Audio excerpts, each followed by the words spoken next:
Now, the Bronze Age coincides with something else that happened, and that's the invention of writing.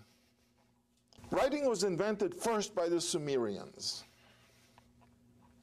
They're the earliest writing is Sumerian. And by Professor Kramer, Samuel Noah Kramer, who's one of the great authorities on Sumerian civilization, he has written several books on Sumerian civilization. One very interesting little book he wrote is called History Begins at Sumer, because essentially that's where... Who knows this? One is the flag of what? Kemet. The other one is the carbon copy. But they say that when Israelites say that ancient Egypt is copied by America, that we bugging. Are we bugging? What's that in the middle supposed to represent? The sun. What is this right here? Eagle, right? It's the same damn thing. But it's going to get interesting. In Deuteronomy chapter 28, verse 26, the children of Israel are promised to be fed to birds of prey. The phrase in Hebrew, to all the birds of prey, is numerically equivalent in Hebrew to America and Egypt, which is 752.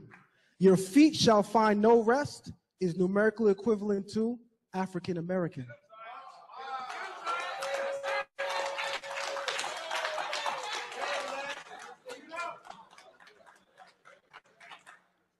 Game, but it gets deeper. I'm gonna have some fun. Hold on.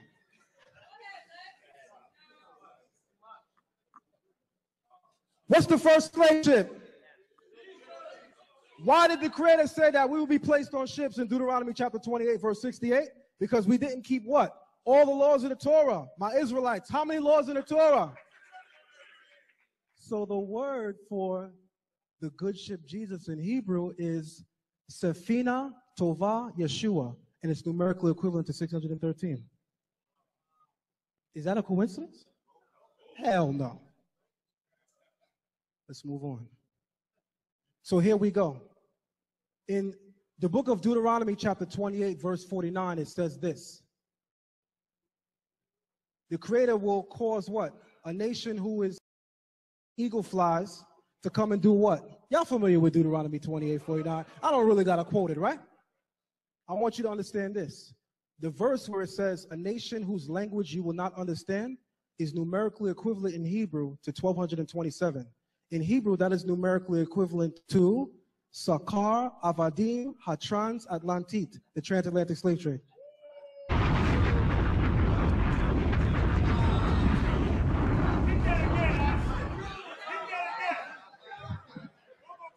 And this is a Facebook like page that I have, and a great deal of the information that I share, I write a lot, is on there.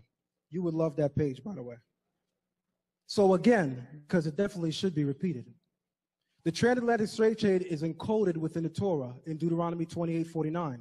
The numerical equivalence in Hebrew of a nation whose language you won't understand is numerically equivalent to the transatlantic slave trade in Hebrew, which is 1227. If you deny that, you need help. In America, there was a slave trade. And a lot of the slaves, a very high percentage of them, came from Western Nigerian ports. And in America today, you see a very large movement of African Americans who say that they're the real chosen people, that they're the children of Israel, they're the Judeans.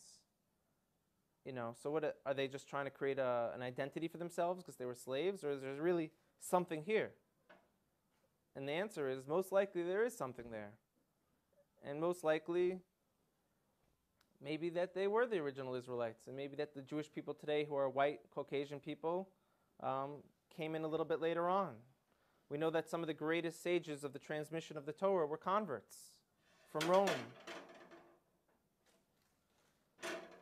You have a man named Onkelos who wrote a commentary on the Torah, unprecedented, that we still learn today. He was a convert.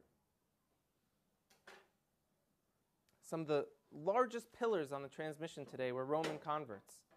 So here we are, we're Caucasian Jewish people, and now you have people in Africa saying that they're the real people of Israel. It can't be ruled out at all. We know they were sold into slavery. We know now that they're fulfilling prophecies by saying, we're coming back. We want to rejoin the nation.